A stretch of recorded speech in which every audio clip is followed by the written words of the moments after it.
Bigfoot tracks have been documented, a few showing what some scientists are convinced are the anatomical signatures of a large bipedal primate. Do we have any good? I'm compelled to conclude that there's a very high probability that this creature exists. Real or myth? Eyewitness accounts are one thing. Eyewitnesses who conveniently, perhaps too conveniently, have a film camera with them is an entirely different thing. That was the case in 1967 when two cowboys and avowed Bigfoot fans went in search of the creature and apparently captured it on film. The result? A giant, hairy female in full stride who would become the poster child for the Bigfoot movement. What's the story behind this remarkable footage? This is how the famous footage unfolds. Patterson apparently struggles to frame up a shot.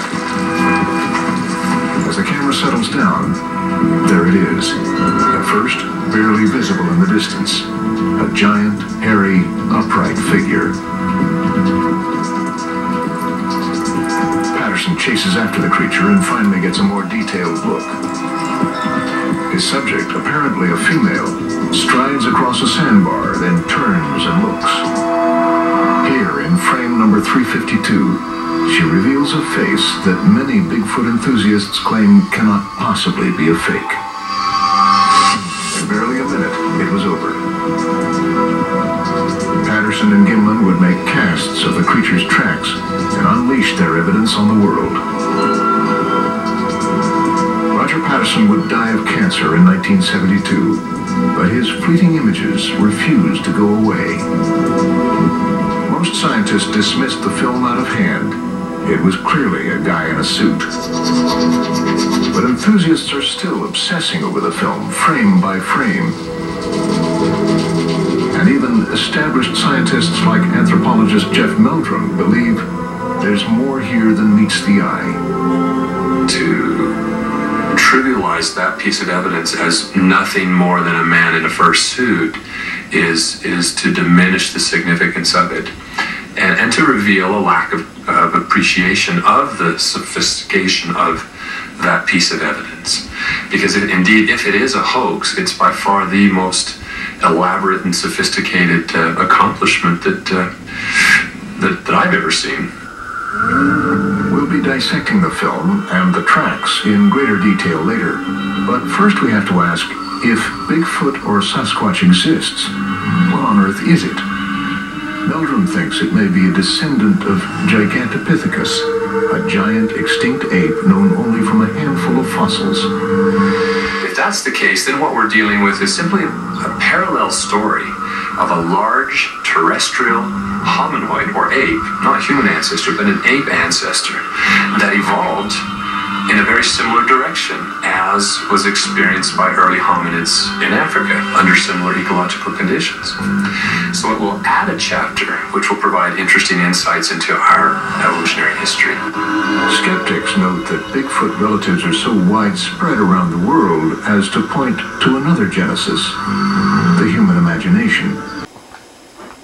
2,000 miles away in Conroe, Texas, a forensic detective is on the Sasquatch case. Jimmy Chilcutt is a latent fingerprint expert with an unusual hobby. He is one of the few fingerprint specialists who is also an expert on primate prints. My job is to catch bad guys in Conroe, Texas.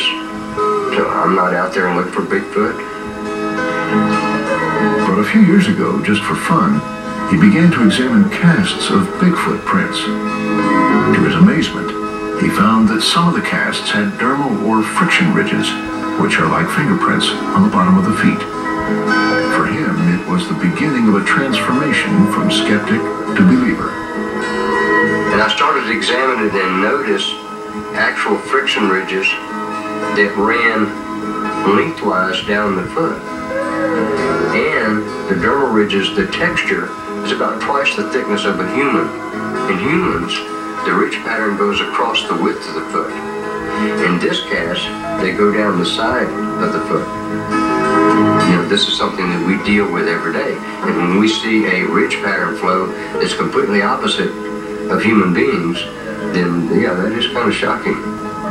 Jimmy felt sure he was looking at the print of an unknown primate. It came from California in 1967. Even more surprising, Jimmy found another cast with the same ridge pattern, and it was taken hundreds of miles away in Walla Walla, Washington, 20 years later. And there was more. It had scars. And scars would be the most difficult thing to fake.